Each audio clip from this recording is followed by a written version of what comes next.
8일 강원도 강릉 경포대에 있는 아라 레이크 펜션에서 서울 대성고등학교 3학년 남학생 10명이 수능을 마친 다음에 개인 체험 학습을 하기 위해서 펜션에서 밤늦게 잠을 자다가 유독가스 질식으로 3명이 숨지고 7명이 가스 피해를 입은 사고가 발생했었습니다. 원인은 가스 보일러에서 가스가 새어 나와서 잠자는 방 안에 가스가 침투하여 들어오므로 일어난 사고였다고 합니다.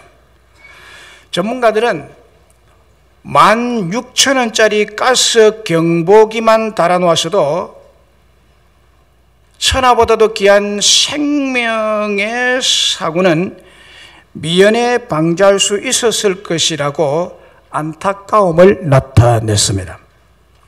가스 경보기는 사람의 생명을 앗아가는 유독가스의 침입을 미리 감지하고 경고음을 울려주므로 방 안에 있는 사람들을 안전하게 지켜주는 역할을 하는 것입니다. 그러니까 이런 경우 가스 경보기는 생명을 지켜주는 안전요원 파수꾼과 같은 것입니다. 오늘 본문은 바로 생명을 지키고 생명을 깨우쳐주는 파수꾼에 관한 말씀입니다. 본문의 역사적인 배경을 말씀드리면 주전 BC 597년경에 이스라엘 나라가 바벨론에 의해서 멸망당함으로 여호야긴 왕과 함께 선지자 에스겔이 포로로 잡혀가게 됩니다. 에스겔은 제사장이었고 바벨론에 사로잡혀간 포로들 중에 있었을 때 그발 강가에서 하늘을 여시고 하나님의 절대 능력의 환상을 보여주심으로 선지자로 기름 부음 받고 예언자적인 성령의 은사와 여호와의 권능을 부여받게 됩니다. 그 후 그는 포로된 자들에게 하나님께 받은 말씀으로 예언하면서 그들을 위로하는 메시지를 주로 전한 선지자였습니다. 그리고 하나님께서 그에게 파수꾼의 의무를 또한 지어주셨습니다. 파수꾼이란 보통 보초병, 수위, 또 불침번이라고도 하는데 사람의 안전, 사람의 생명, 사람의 재산을 지키는 그런 사람을 의미합니다. 밭과 포도원을 지키는 파수꾼이 있는데 이런 파수꾼은 보통 추수를 하는 동안만 배치가 됩니다. 그들은 더위를 막으려고 초막을 세우고 또한 도둑이 침입하는 것을 자세히 살피기 위해서 망대를 높이 세우기도 합니다. 성읍의 파수꾼은 높은 성리에 올라가서 밤낮으로 성 주위를 감시하고 세밀히 살피므로 적군이나 도둑의 침략이나 기습 여부를 먼저 알므로 적들로부터 성벽을 보호하고 성민을 보호하고 성읍의 안전을 책임진 사람입니다. 특별히 성읍이 포위 공격을 받을 때에는 파수꾼은 더욱 중요한 역할을 하게 됩니다. 에스겔이 강대국 바벨론 나라에 포로로 잡혀 있을 때 이스라엘 나라의 운명은 너무나 어두운 상태였고 회복의 소망이 전혀 보이지 않는 암흑의 상태였습니다. 그런데 하나님께서 오늘 본문에서 파수꾼이란 메시지를 통해서 포로된 이스라엘 백성들에게 소망을 던져주고 있습니다. 원래 어두움이 깊어질수록 새벽이 가깝고 밝은 아침이 다가오고 있음을 감지할 수가 있습니다. 보통 새벽 동트기 전이 가장 어두운 법이죠. 가장 어두울 때 무엇을 직감해야 할까요? 그것은 이제 곧 새벽이 오겠구나 라고 소망하며 희망을 가질 수가 있습니다. 이런 현상을 역설적인 현상이라고 합니다. 우리의 신앙의 현실이나 역사를 뒤돌아보면 가장 암울하고 어두울 때 밝고 희망찬 해방을 맞이했으며 가장 힘든 오르막을 막 오르고 나면 시원한 내리막길이 열리는 것을 볼 수 있습니다. 그래서 우리의 삶의 현실은 다분히 역설적인 일들로 가득하다는 것을 발견할 수가 있습니다. 오늘 우리가 살아가는 이 현실의 시대도 어두워지고 타락하여 뒤죽박죽이 되고 질서가 무너지고 총체적인 어두움이 깊게 드리워져 소망이 무너진 듯합니다. 그래서 많은 사람들이 교회가 무너지고 있다, 큰일 났다, 한심하다, 소망이 없다며 절망의 아우성을 외치고 있습니다. 그런데 오늘 하나님의 말씀은 마치 에스겔에게 소망의 약속을 주듯이 오늘 우리에게도 소망의 밝은 빛을 던져주는 하나님의 약속이 있습니다. 오늘 본문에서 우리에게 던져주는 하나님의 희망의 약속이 무엇입니까? 그것은 하나님이 우리의 파수꾼이 되어주시겠다라는 약속입니다. 17절에 나를 대신하여 그들을 깨우치라고 했습니다. 나를 대신하여 그들을 깨우치라는 말씀은 하나님 자신이 이스라엘 백성을 깨우치시는 파수꾼이 되신다는 말씀입니다. 하나님을 대신하는 파수꾼은 하나님이 파수하는 것과 꼭 마찬가지로 지키고 보호하고 파수한다는 것을 의미합니다. 그리고 그의 핏값을 네 손에서 찾을 것이니라. 너는 네 생명을 보존하리라. 너도 내 생명을 보존하리라는 말씀이 반복되어 나타나고 있는데, 이 말씀은 하나님이 우리 인생의 절대 주권자로서 절대 파수꾼이 된다는 말씀입니다. 하나님께서 하실 일을 대신 맡겨서 하게 하셨는데 하나님께서 하시는 것처럼 실행하지 않거나 그대로 실행한 결과에 대해서 전적으로 하나님께서 완전하게 처리를 하겠다 하는 말씀이죠. 그리고 하나님께서 절대 파수꾼이 되셔서 우리들의 생명과 영혼을 파멸에 던져 넣기도 하시고 그곳에서 구원해 내시기도 하시고 보존하시기도 하신다는 말씀입니다. 한 성읍의 운명, 한 나라의 운명, 한 사람의 운명은 파수꾼으로서의 하나님의 주권에 달려있다는 것입니다. 시편 127편 1절 2절에는 이 말씀에 대한 직접적인 해석을 말씀해주고 있는데, 여호와께서 집을 세우지 아니하시면 세우는 자의 수고가 헛되며 여호와께서 성을 지키지 아니하시면 파수꾼의 깨어있음이 헛사로다, 헛되도다. 너희가 일찍이 일어나고 늦게 누우며 수고의 떡을 먹음이 헛되도다 라고 했습니다. 진짜 우리 인생의 파수꾼이 하나님이시라는 말씀이죠. 우리 인생의 파수꾼은 하나님이 되십니다. 진짜 파수꾼인 하나님께서 우리들의 집을 파수하여 세워주시고 성읍을 파수하여 지켜주셔야 우리의 삶이 안전하고 행복하고 보람되게 된다는 것입니다. 만약에 하나님께서 성읍을 파수하여 주지 않으시고 집을 지켜주시지 않으신다면 일찍이 일어나고 늦게 누우며 수고의 떡을 먹음이 헛되다는 것입니다. 피눈물 나는 인간적인 노력에도 불구하고 헛되고 그것이 물거품이 되고 만다는 것입니다. 여호수아서 6장 1절 2절에 이런 말씀이 나옵니다. 이스라엘 자손들로 말미암아 여리고는 굳게 닫혔고 출입하는 자가 없더라. 여호와께서 여호수아에게 이르시되 보라, 내가 여리고와 그 왕과 용사들을 네 손에 넘겼으니 라고 했습니다. 그리고 여호수아서 6장 5절 끝부분에 보면 그리하면 그 성벽이 무너져 내리리니. 여리고 성은 여리고 가나안 땅에 들어가는 관문으로서 그때 당시에 최고의 안전하고 견고한 성임을 자랑했습니다. 여리고성.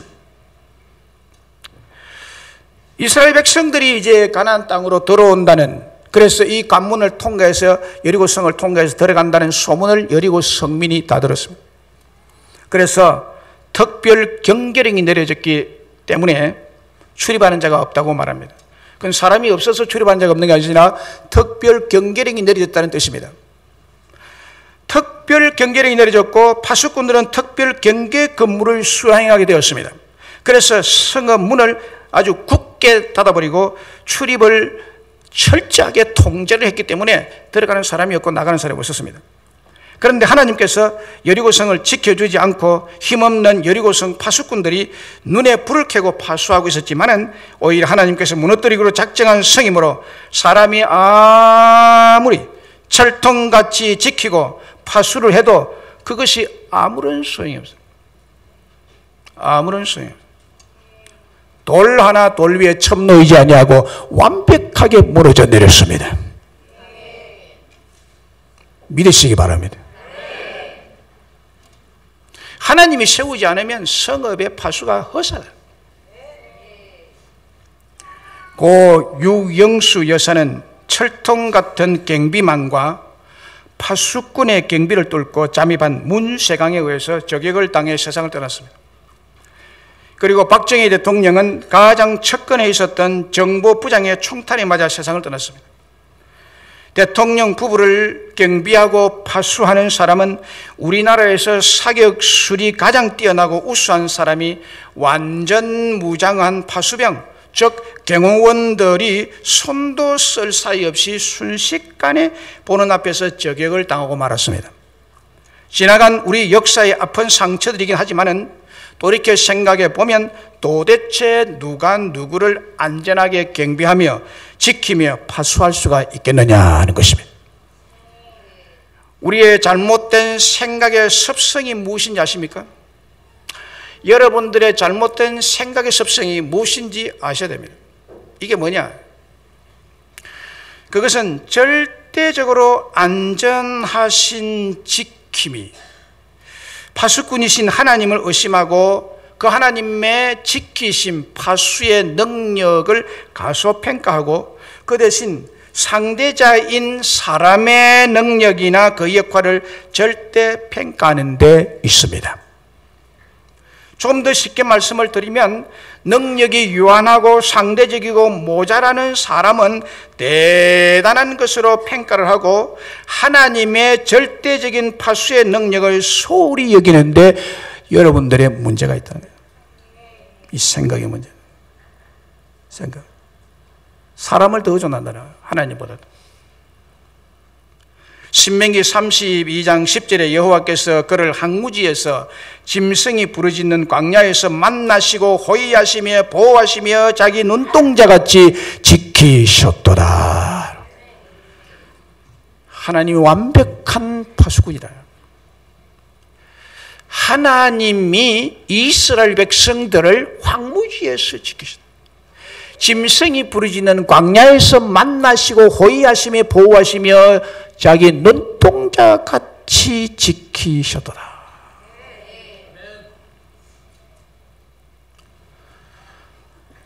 가히 오늘 우리 세대는 짐승들이 들끓는 세상 속에 우리가 사는 것 같아요.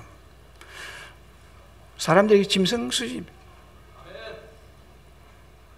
맹수 같아요. 맹수 같아요.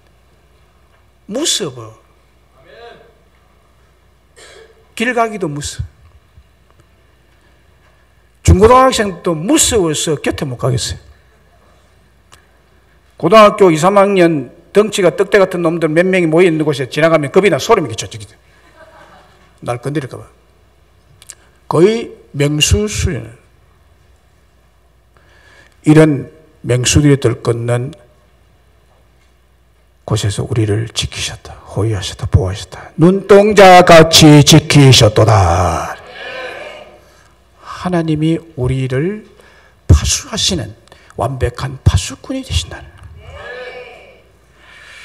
역대하 16장 9절에도 여호와의 눈은 온 땅을 두루 감찰하사, 하나님의 눈은 온 땅을 감찰하시는 파수꾼, 완전한 파수꾼이, 완벽한 파수꾼은 여호와 하나님이십니다. 왜 감찰할까? 우리를 호위하고 지키고 안전하게 복을 주시기 위한. 할렐루야.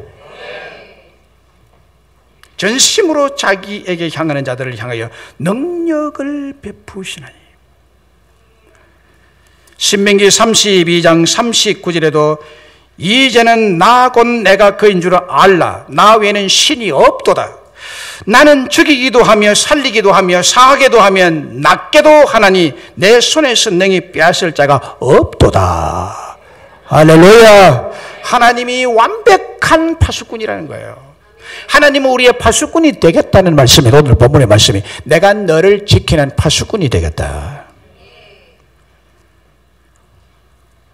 유일하신 홀로 신이신 하나님만이 우리를 살리시며 낫게 하시며 그의 손에 붙잡고 지키시는 우리의 완벽한 파수꾼이시다.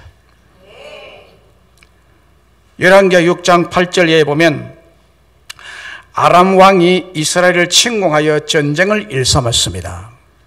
그런데 아람 군대가 공격 루트를 잡고 비밀리에 침투하여 들어오면 그곳을 미리 알고 이스라엘 군대가 그 길목에서 딱 막았었습니다. 오기를 기다리고 있어요, 이스라엘 군대가. 그래서 탁탁 격퇴했습니다. 그리고 또다시 비밀 루트를 가지고 이스라엘을 공격합니다, 아람 나라가. 이건 모르겠지라고 갔는데 그곳에도 길목에 딱 이스라엘 군대가 지키고 팍팍 활사를 쏴서 죽입니다. 또 실패하고 갑니다.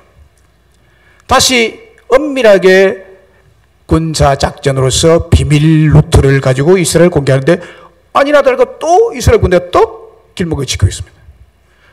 아람 왕이 생각해 이거 어찌된 일이냐. 도저히 이럴 리가 없다. 우리 중에 누가 간첩이 있다. 잡아내라. 누구냐? 우리 중에 내통하는 자가 없으면 이럴 수가 있느냐. 이때 신목 중에 하나가 아닙니다, 왕이여. 이스라엘 나라에 엘리사 선지자가 있는데 그 선지자는 왕께서 침실에서 이야기는까지 다 알고 그것을 미리 이스라엘 왕에게 고해서 왕이 우리가 가는 루트를 미리 알고 이스라엘 군대를 배치해서 이렇습니다 라고 말했습니다. 그래, 그러면 그 엘리사를 잡아라. 엘리사 어디 있느냐? 도단성에 있습니다. 그래서 엘리사가 살고 있는 도단성을 밤중에 말과 병거와 많은 군사를 동원해서 전면 포위하게 됩니다. 다음날 아침에 일찍 일어난 엘리사의 사환이 밖에 나가보니까 아람 나라의 말과 병거와 수많은 군사들에 의해서 자기가 살고 있는 도단성이 완전히 에워싸였습니다. 꼼짝할 수 없어요. 우리는 고스란히 죽었다. 그래서 너무나 위급하고 너무 급해서 자기 주인, 자기가 섬기는 엘리사 선지자한테 빨리 뛰어가서 이렇게 말합니다. 내 주여, 우리가 어찌하리까? 이제 죽게 되었나이다. 지금 와서 빨리 보십시오. 여기에 대한 엘리사의 대답을 보세요. 열왕기하 6장 16절 17절에 대답하되 두려워하지 말라. 우리와 함께한 자가 그들과 함께한 자보다 많은 일을 하고 기도하여 이르되 여호와의 원컨대 그의 눈을 열어서 보게 하옵소서 하니 여호와께서 그 청년의 눈을 여시며 그가 보니 불말과 불병거가 산에 가득하여 엘리사를 둘렀더라. 할렐루야. 하나님이 파수하고 계십니다. 하나님 파수해 줘야 됩니다. 하나님께서 엘리사를 지키시고 파수하시는 장면을 보세요. 하늘에 불말과 불병거로 에워싸서 파수를 해주고 계십니다. 불말, 불병거가 이 지상에 존재합니까? 없죠. 그런데 우리를 파수하시는 하나님의 무기는 불말이고 불병거입니다. 이것은 하나님의 완벽한 실수함이 없는 방어 혹은 공격으로 엘리사와 우리를 지키시고 파수하시는 전능의 능력을 나타내는 말씀이에요. 불말 불병거, 하나님의 완벽한 보호, 지키심, 파수의 능력을 말씀합니다. 실제로 불말과 불병거죠. 우리를 불말과 불병거로 파수하시면 인간의 힘으로 아무리 완벽한 강력한 군사력으로 공격을 하고 포위를 한다 하더라도 그 힘은 허수아비입니다. 허수아비 아시죠? 멍하니 서 있는, 펑 밀어버리면 떡 넘어져 버리는, 오히려 그것이 파멸로 이어진다는 사실입니다. 그래서요, 엘리사를 보호했던 그 군사들이 눈이 어두워가지고 저들끼리 막 죽이고 그랬습니다. 직장이 없어서 집안 경제가 무너지고 병에 걸려서 육체가 힘을 잃고 근심 중에 있는 분 계십니까? 믿지 않는 가족, 동료, 지인들보다 더 걱정하며 한숨 쉬며 잠 못 자고 있으신 분은 안 계십니까?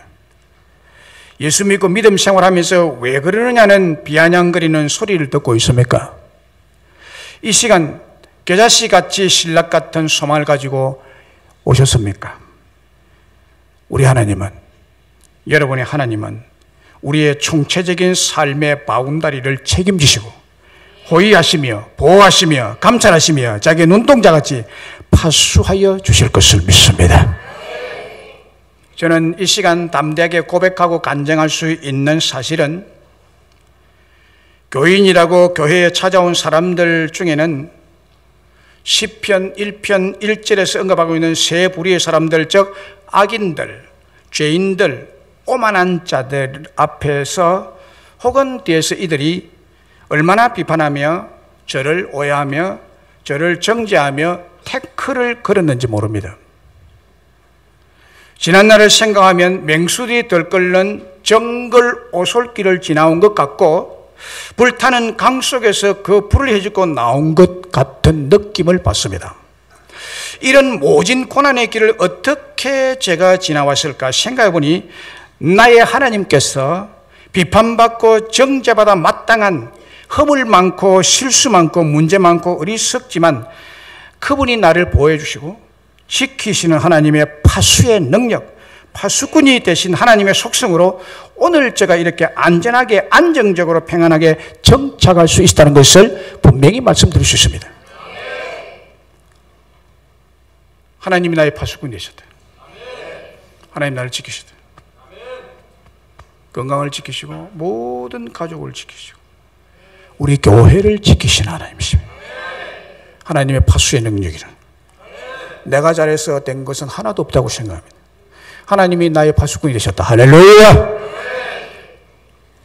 오늘 본문에서 또 우리에게 주시는 또 하나의 하나님의 약속은 뭡니까? 하나님이 악인과 의인을 깨우쳐 주시겠다 하는 약속이에요. 악인과 의인을 깨우쳐 주시겠다. 18절로 21절의 말씀이 그것입니다. 오늘 본문을 다 같이 읽어볼까요? 18절부터 21절까지 짧으니까 다 같이 한 목소리 큰 소리로 한번 읽어봅니다. 18절 21절까지 손을 짚으시고 다 같이 호흡을 맞추어서 18절 21절 시작. 가령 내가 악인에게 너는 곧 죽으리라 할 때에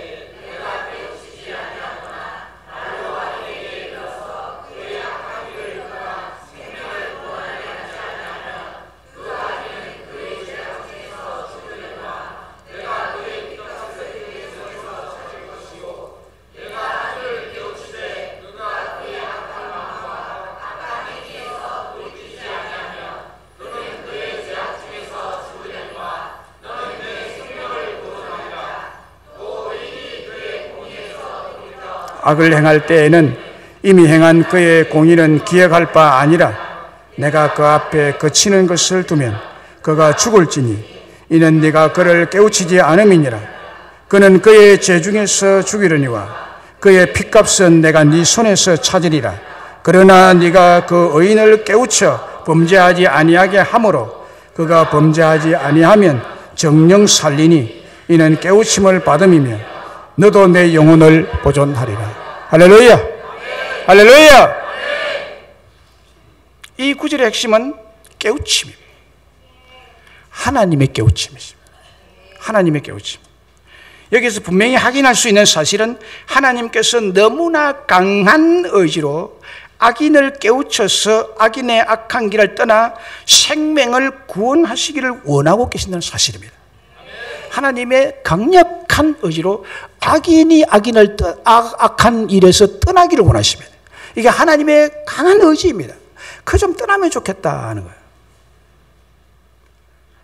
이 말씀의 깊은 뜻은 비록 하나님에게 원수 역할을 하고 그런 악인일지라도 그를 향한 하나님의 깊은 사랑의 마음이 여기에 내재되어 있음을 알 수 있습니다. 그리고 이 본문에서 특이한 말씀이 나오는데 그것은 20절, 21절의 말씀입니다. 의인도, 다시 말하면 믿는 사람도란 말이에요. 믿는 사람도 그의 공의에서 돌이켜 악인과 똑같이 악을 행할 수 있다는 것이고 타락할 수 있다는 것입니다. 그리고 악으로 죄를 범하는 삶으로 다시 돌아가면 이전의 그의 공의, 이전의 그의 믿음의 행위, 이전의 그의 믿음은 하나님 기억 안 한다. 하나님 기억 안 한다. 이 말씀은 오늘 믿는다고 하는 우리들에게 크나큰 경고가 아닐 수 없습니다. 제가 이 말씀을 깨달은 대로 말씀을 드리면 의인이 하나님의 말씀을 믿고 믿음대로 살아가다가 말씀을 버려버리고 말씀을 저버리고 믿음을 떠나고 믿음을 배반하고 상실한 상태가 될 수 있음을 말씀하고 있습니다. 우리 하나님은 이런 악인과 의인들을 그 악한 길에서 돌이키도록 깨우쳐 주시고 계신다는 겁니다. 이 시간도 의인인 여러분들을 깨우치라는 하나님의 사랑이 이 시간에 진행이 되고 있습니다, 여러분. 할렐루야. 이사야 50장 4절에 보면 아침마다 깨우치되 나의 길을 깨우치사 학자들 같이 알아듣게 하시는도다. 하나님이 깨우치는 일을 하시나요? 하나님 자신이 깨우치는 파수꾼이다. 잠자는 자를 일깨우는 파수꾼이 되신다. 나팔을 부시는 하나님이시라는 거예요.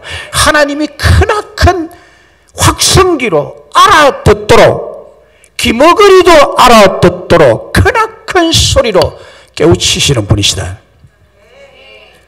마태, 마가, 누가, 요한복음에 공통적으로 기록된 사건이 있는데 그 사건은 베드로를 위시한 12제자들이 예수님을 다 버리고 떠날 것을 예언하신 사건입니다. 그 중에 베드로가 예수님을 3번 부인할 것을 예고하고 말씀했습니다. 예수님의 예언대로 예수님께서 잡히셔서 대제사장의 신문을 받고 끌려다닐 때 제자들은 다 떠져갔습니다. 다 떠져갔습니다. 전부 다. 다른 제자들은 부인을 안 했다고 생각하지만 다 부인하고 다 떠났습니다, 여러분. 그런데 베드로는 그래도 혼자 남아서 끝까지 예수님의 신문 받는 사항을 살펴보고 싶었습니다. 그래서 멀찍이 대제사장 뜰에 가서 앉았습니다. 밤에.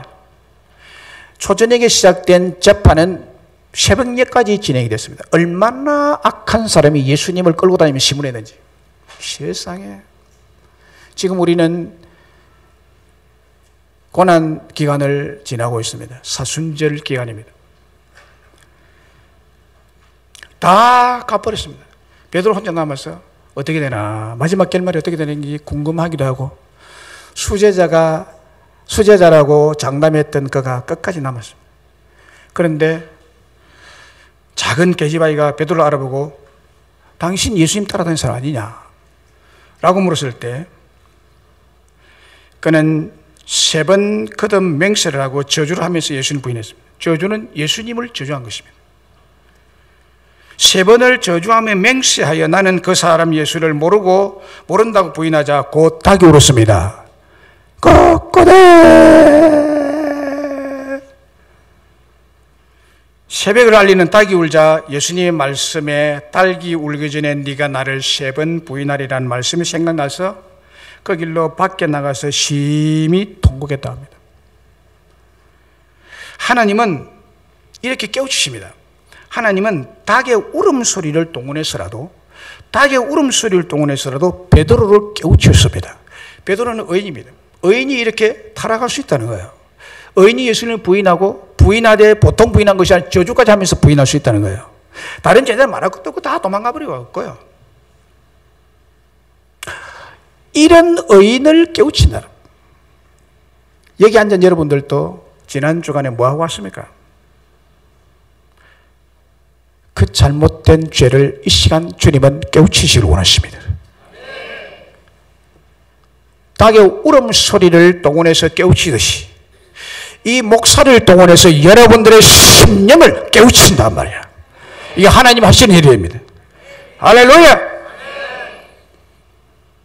성령 하나님이 이 시간 오셔서 우리의 죄악과 무지를 깨달아 알도록 감동하시고 깨우치시고 가르쳐 주심으로 무지에서 지혜로운 자로, 죄악된 사람에게서 의로운 자로 깨우치시고 돌이키시게 하시는 하나님이십니다. 재산이 많은 한 부자가 살았습니다. 이 사람은 재산은 많은데 투자 지식이 별로 없었습니다. 그런데 투자 경험이 많은 친구로부터 내가 너의 재산의 대리인이 되어 줄 테니까 나한테 맡기라. 내가 그러면 너의 재산을 더 많이 증식시켜 주겠다. 그래서 믿는 친구니까 그래 그래라고 내가 너한테 맡기겠다고. 그래서 부자는 친구를 대리인으로 지정하고 모든 재산을 그에게 맡겼습니다. 그런데 어느 날 그 친구가 느닷없이 부자의 집에 찾아와서 이 집은 법적으로 내 집이니 당장 지금 집을 비우라. 알고 보니 교묘한 방법으로 부자의 모든 재산을 자기 명의로 등기 이전 다 해버렸습니다. 부자는 자기의 재산과 재산권을 되찾기 위해 당연히 소송 걸겠죠. 부자가 친구에게 사기를 당했다는 소문이 퍼져서 법정에는 사람들이 구름대까지 몰려들었습니다. 어떻게 판결이 나는가 궁금했던 것입니다. 언변이 부족한 부자가 친구를 당할 수가 없었습니다. 부자는 너무나 억울한 신세가 되고 재산을 몽땅 빼앗기게 됐습니다. 재판장이 법적으로는 어찌할 수가 없었지만 부자가 억울하게 당했다는 것을 눈치채고 마지막으로 부자에게 이렇게 말했습니다. 당신에게 보혜사가 있습니까? 이때 부자는 자기 입장을 잘 알고 있는 자기 마을의 변호사를 지명하고 그 변호사가 부자 곁에 서서 부자가 너무나도 억울하게 친구에게 사기를 당해야 됐다는 것을 변론을 했습니다. 아주 논리적으로. 변호사는 이렇게 말했습니다. 저는 저 부자를 오래전부터 알고 있는 친구지간입니다. 부자의 동산과 부동산의 취득 과정과 대리인에게 맡기는 과정에서 부자에게 내가 조언도 해준 바가 있습니다. 부자인 저 친구는 법을 잘 모르기 때문에 부자의 제 친구가 이 부자를 이용해서 부자의 재산을 전부 빼돌린 것입니다. 라고 해서 변론을 다 했습니다. 법정 분위기는 반전이 됐습니다. 변론이 끝난 후 앞뒤 전후 정황을 파악하고 판단한 재판장은 이렇게 최종 판결을 내렸습니다. 모든 재산을 부자에게 되돌려주고 저 친구를 공갈 사기 혐의로 구속하라 라고 판결했습니다. 부자는 예수 믿음으로 영적인 부요한 자인 우리들을 의미하고 부자의 친구는 죄악을 도모하는 악한 마귀를 의미하고 변호사는 우리를 깨우쳐서 우리를 죄악에서 벗어나도록 도우시는 예수님의 영, 성령님 보혜사를 의미합니다. 하나님이 친히 우리를 변호해 주신다는, 하나님이 친히 우리의 파수꾼이 되어 주신다는 것입니다. 친히 우리를 악에서 돌이키도록 하신다는 거예요. 자, 그러면 오늘 본문에서 하나님께서 우리에게 맡기신 일이 뭐라고 말씀하고 있습니까? 하나님 우리에게 맡기신 일은 네가 파수꾼의 일을 내 대신 좀 맡아다오 라고 부탁합니다. 17절에 인자야 내가 너를 이스라엘 족속의 파수꾼으로 세웠으니 너는 내 입의 말을 듣고 나를 대신하여 그들을 깨우치라. 하나님께서 에스겔을 이스라엘 족속의 파수꾼으로 세우셨습니다. 그리고 하나님을 대신해서 이스라엘 족속을 깨우치는 사명을 맡겨주셨습니다. 그와 똑같이 오늘 우리들에게도 하나님을 대신해서 이 민족, 이 성읍, 우리의 가족의 죄악을 깨우치는 파수꾼으로 세우신 줄로 믿습니다. 구약의 에스겔이 선지자인 동시에 파수꾼의 사명을 맡은 자였듯이 오늘 예수님을 믿는 우리들도 성도인 동시에, 집사인 동시에, 권사인 동시에, 장로인 동시에, 목사인 동시에 하나님의 말씀을 깨우치는 파수꾼의 사명을 맡겨주신 줄로 믿습니다. 그리고 깨우쳐야 할 파수꾼의 책임이 아주 중하다는 것을 말씀하고 있습니다. 그리고 깨우쳐야 할 대상은 두 부류입니다. 하나는 악인에 대한 경우이고 또 하나는 의인에 대한 경우입니다. 두 부류에게 깨우치게 하는 경고의 내용이 다릅니다.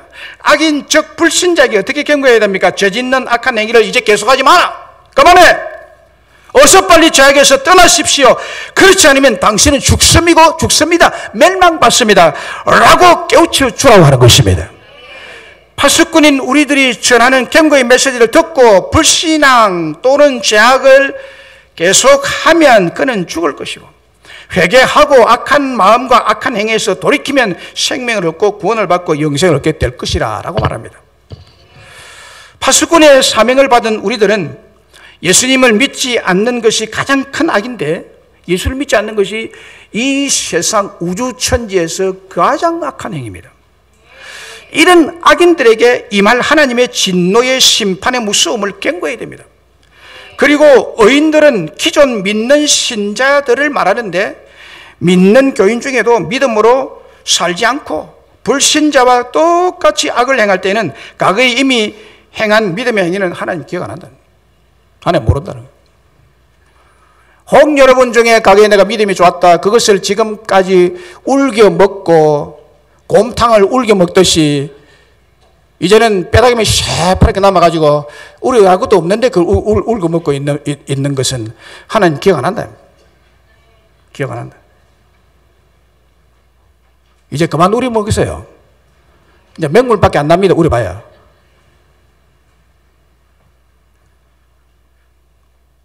과거에 믿은 사람들이 경고하는 것입니다. 과거에 믿은 사람. 믿음의 과정에서 부모와 함께 신앙생활 하다가 이미 벌써 떠나버린 이런 사람들도 많습니다.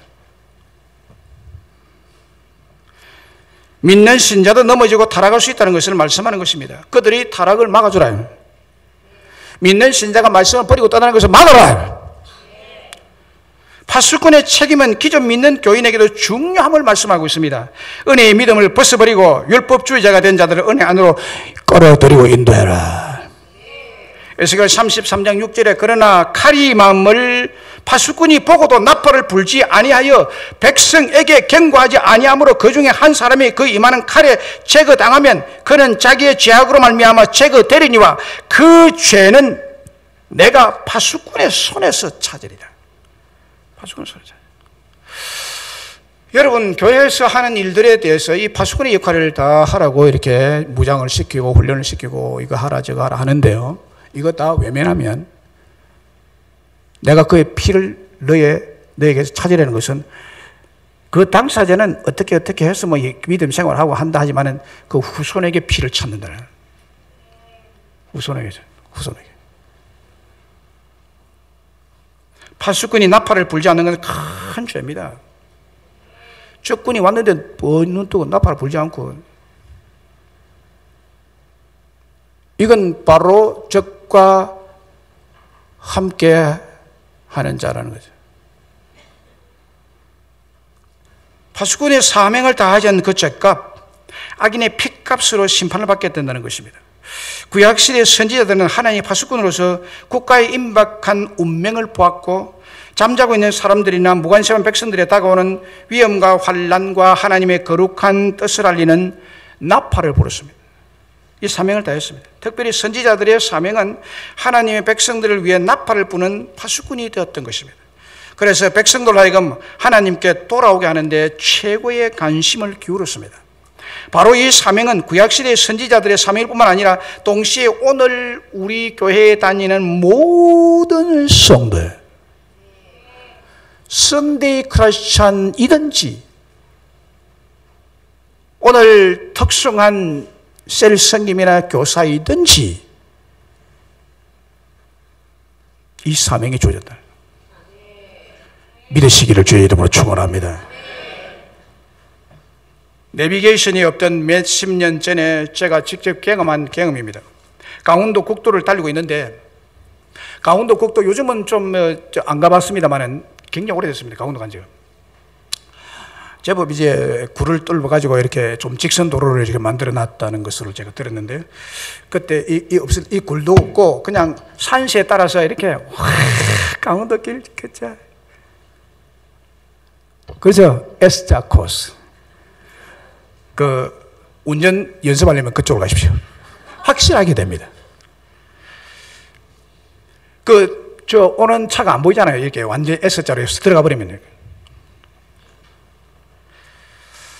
제가 가는데요, 마주오는 성룡차 한 대가 대낮에 헤드라이트를 부쩍 해요. 뭐 때문에 저러지? 라고 옆에 있는 사람에게 물었습니다. 물으니까 전방에 교통경찰이 속도 위반이나 교통 위반한 차량을 잡고 지금 기다리고 있다. 요 신호래요. 아니나 다를까 커브길을 싹 돌아가니까 300m 앞에 교통경찰이 오토바이 청사초롱 돌리면서 기다리고 있더라. 나중에 한 사실입니다만 운전자끼리 서로 그런 신호를 준다는 것입니다. 미리 알려주는 신호는 사고를 막아주고 안전운행에 도움을 줄 수 있는 일일 것입니다. 그러나 우리가 나팔을 불고 외쳐야 할 신호는 전방에 경찰이 있다는 신호로 전조등을 깜빡거리는 정도의 신호가 경고가 아닙니다.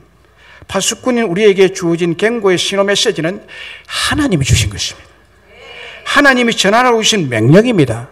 전방에 멸망이 기다리고 있다는 사실이며 사인이며 지옥이 입을 벌리고 있는 경고의 나팔 소리입니다. 믿으면 살고 믿지 않고 의심하면 죽는다라는 것입니다. 지금 당장 믿으라는 소식을 전하는 것입니다. 우리는 이런 파수꾼의 사명을 충성스럽게 감당해야 될 줄로 믿습니다. 구세군의 창시자 윌리엄 부스 장군의 이야기입니다. 이분이 군인입니다. 그러니까 군인이 회개하니까 군인 체계의 구세군을 만들었습니다. 그는 열심히 있는 신자였습니다. 그러나 그는 구원을 받지 못한 불신자들에게는 별로 관심을 두지 않았습니다. 그러던 중 아주 위험한 중병에 걸려서 며칠을 앓다가 죽었습니다. 그는 죽어서 하늘나라인 천국에 갔습니다. 천국은 너무나 좋은 곳이었습니다. 그러나 한편은 불편하고 불안하고 괴로웠습니다. 그 이유는 이 좋은 천국에 많은 사람이 회심하고 예수 믿고 올 수 있도록 최선을 다해 복음을 전하지 못한 것에 양심이 걸렸기 때문이었습니다. 그러나 이 모든 것을 주님께 맡기고 나 같은 죄인 살리신 주의 놀라워 해처럼 밝게 살면서 주 찬양하리라.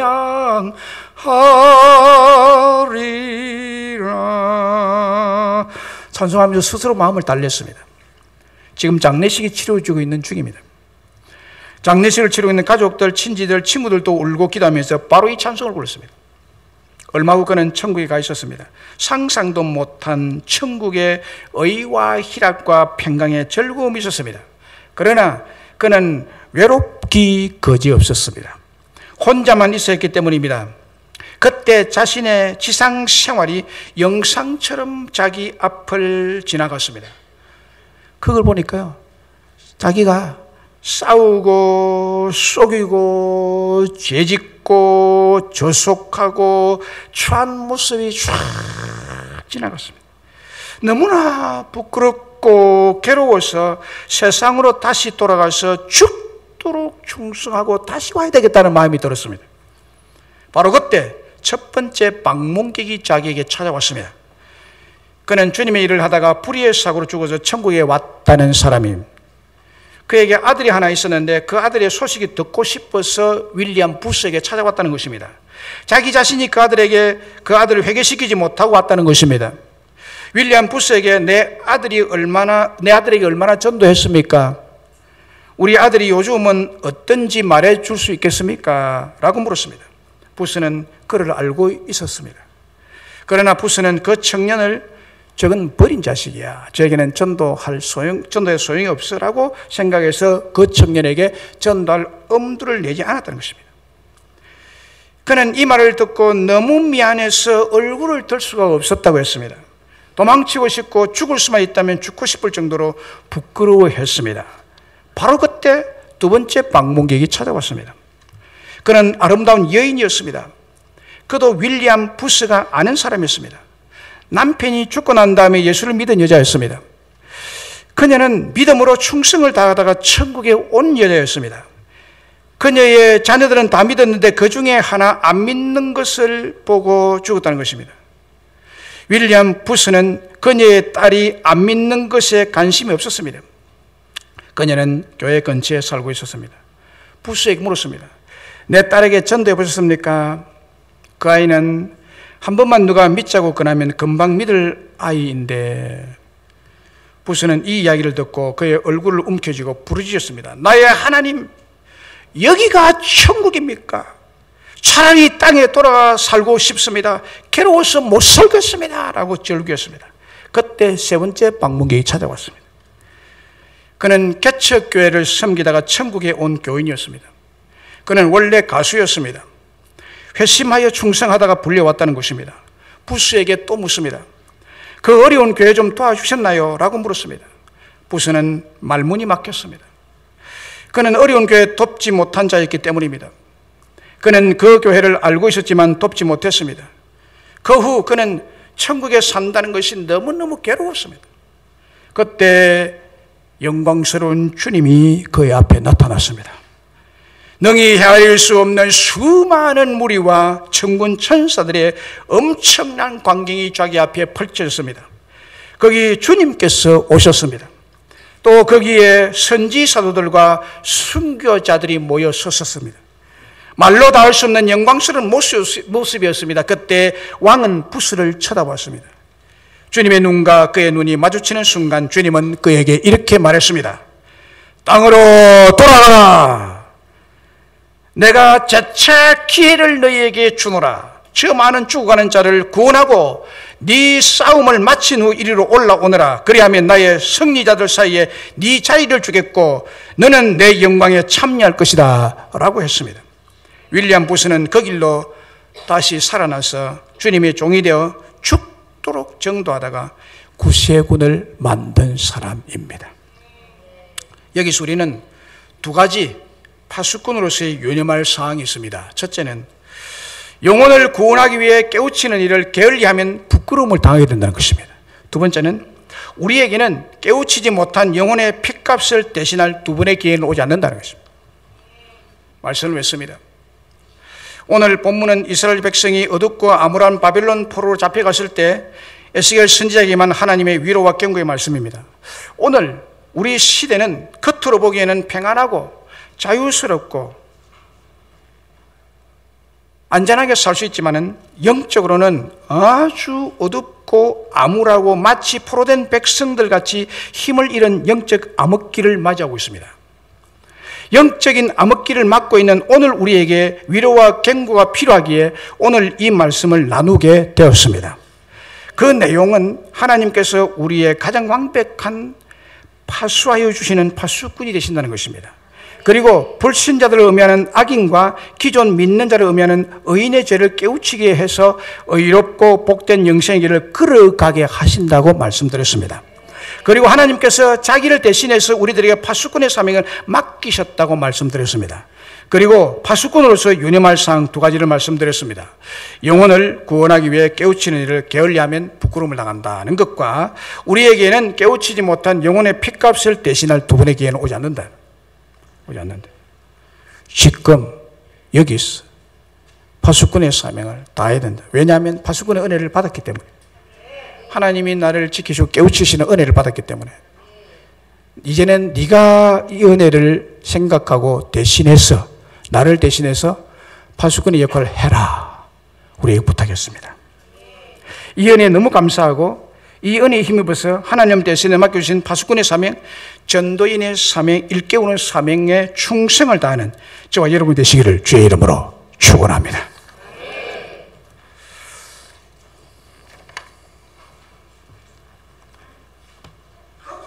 달리다 곤물이 1절만 하게 1절.